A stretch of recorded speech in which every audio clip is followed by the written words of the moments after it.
How often do you still battle with depression? Oh, I'm always depressed, all the time. I have to constantly bring myself out of it. Like, I wake up depressed, but like, I'm like, okay, now I know my steps, because like, you learn from the real, like now I have to go outside and be in the sun for a little bit, or go for a walk, or like start the day this way. It's all just programming yourself to trick your brain, you know? Were you ever suicidal? Yeah, all the time. But I can't, because I got a mom and a sister and like a family. So like, I've always been suicidal, but I've never had like the balls, you know?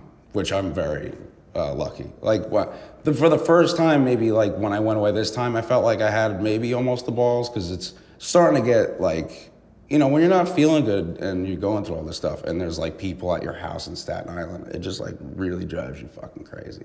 But like, yeah, but like they're not as like constant as it used to be. Does your work not make you feel better?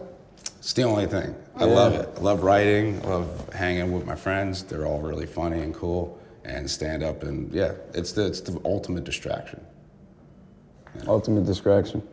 How do you think we can like depopularize drug usage amongst the youth? Like for somebody dealing with the issues you may have, why do they always have to go and run and self-medicate? How can we stop that from happening?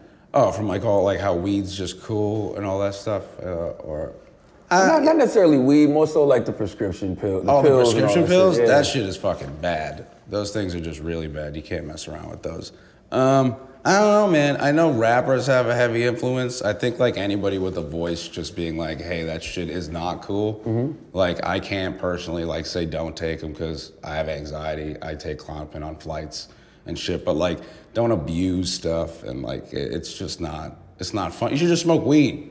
I wish there was like a PSA that was just like, just smoke weed. Instead of just say no, just smoke weed. Yeah, just smoke weed, that's it. You could have for your fun, you know, all that stuff, but those oxys and all that shit, I've seen like I'm young, I'm 26. There was some kids in there that were like in rehab, like 18, 19, that look like 40 from that shit. That's just no joke. And I mean, you see all of these rappers, you know, overdosing. It's horrible. They're all like 20 years old. It's fucking terrible. I think, I wish like that would be enough of an example, but like, I guess, you know, I don't know. People do what they want. How was that when you was dating Ariana and, you know, Mac passed away? Yeah.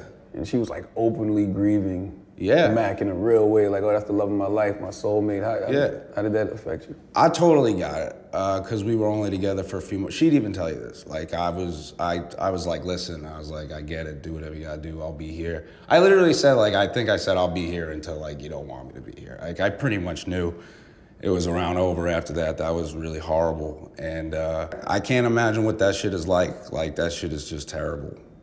All I do know is that she really loved the shit out of him, and she wasn't like, you know, putting on a show or anything. She, that was fucked up.